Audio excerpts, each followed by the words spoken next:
Babak baru sidang kasus guru honorer Suryani akhirnya membuat Aibda Wibowo Hashim menjadi malu dan dibikin tak berkutik. Kali ini dokter ahli forensik RS Bayangkara Kendari Dr. Raja Alfat memastikan luka di paha korban, D, bukan disebabkan oleh sapu ijuk. Pernyataan itu disampaikan Raja ketika dihadirkan menjadi saksi ahli dalam persidangan kasus guru honorer SDN 4 Baito Supriyani. Raja memastikan, luka yang dialami oleh korban D, anak dari Aibda Wibowo Hashim tidak diakibatkan oleh pukulan sapu ijuk, yang menjadi alat bukti pihak kepolisian dalam kasus tersebut. Kalau kita melihat ini bukan luka memar tapi luka melepuh, seperti luka bakar, dan kedua seperti luka lecet, kata Dr. Raja saat ditemui di Konawe Selatan, Konsel, Kamis, 7 November 2024. Dia menyebutkan bahwa luka yang dialami oleh korban itu seperti tersentuh oleh bagian yang cukup kasar. Sebab, perbedaan benda tumpul yang langsung dan tidak langsung mengenai kulit yang dilapisi kain tidak akan sampai memar, lecet ataupun robek. Kalau misalkan ada pelindung seperti kain, luka lecet juga bisa tapi terjadi kerusakan atau robekan pada kain baju ataupun celana yang melapisi permukaan kulit, ujarnya. Sementara itu, kuasa hukum Supriyani, Andri Darmawan dalam sidang lanjutan itu,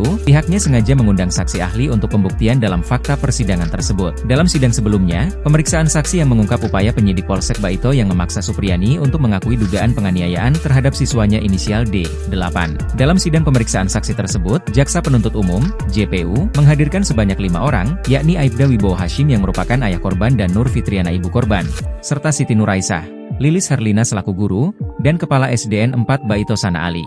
Saksi Kepala SDN 4 Baito Sana Ali saat ditemui di Konsel mengatakan bahwa terkait kasus tersebut dirinya ditelepon oleh penyidik Polsek Baito bernama Jeffrey, yang kemudian mereka janjian untuk bertemu di rumah penyidik tersebut.